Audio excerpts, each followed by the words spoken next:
Students are not in class now, but school leaders are hard at work. So I work with teachers to implement curriculum, technology, looking at data to drive our instruction. And like Allie Parr, those school leaders are closely examining ILEARN scores. It measures a little bit of everything. The ILEARN assessment measures student achievement and growth in key subject areas, but schools and the state are primarily interested in tracking mathematics and English language arts.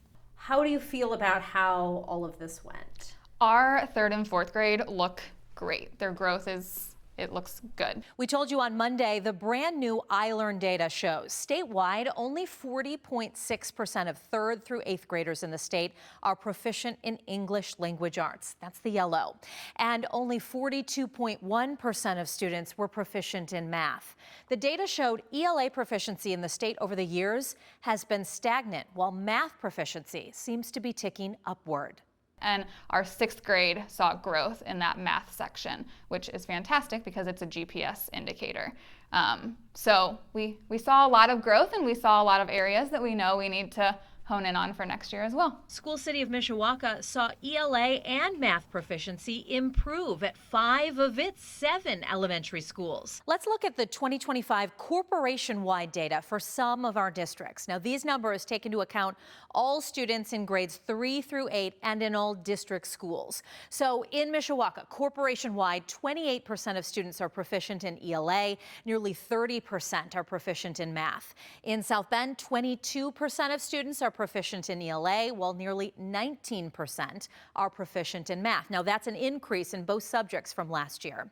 In PHM, 59% of students are proficient in ELA, and 62% are proficient in math.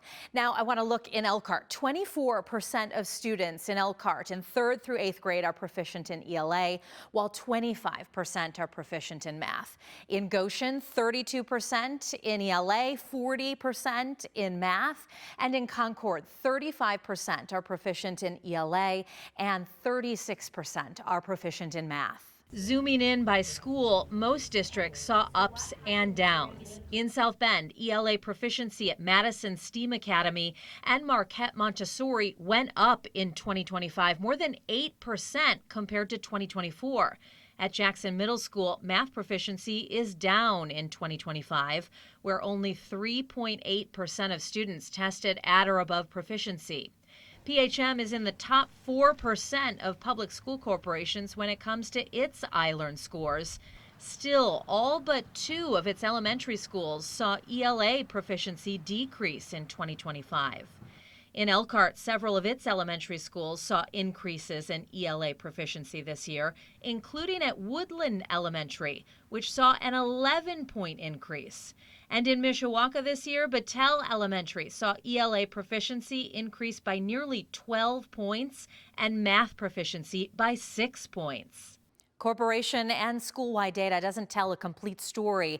As school leaders decide on next steps, they're looking closer to the classroom. While that data isn't public, it is valuable to schools as they tailor curriculum to the needs of students. And this year, for many schools in the state, that information is more available because the ILEARN has been redesigned. We had a lot of feedback from our educators, parents, and families that wanted more real-time actionable data to better support student learning. Throughout the past year, the IDOE has been piloting its through-year ILEARN design. In schools that opted in, students took 3 checkpoint tests throughout the year before taking the big ILEARN in the spring. So what did you learn from the checkpoint process? It went well. We learned that our teachers and students are resilient and flexible. All Mishawaka elementary schools participated in the ILEARN through-year pilot in ELA. After each checkpoint test, teachers and schools could see where extra help was needed.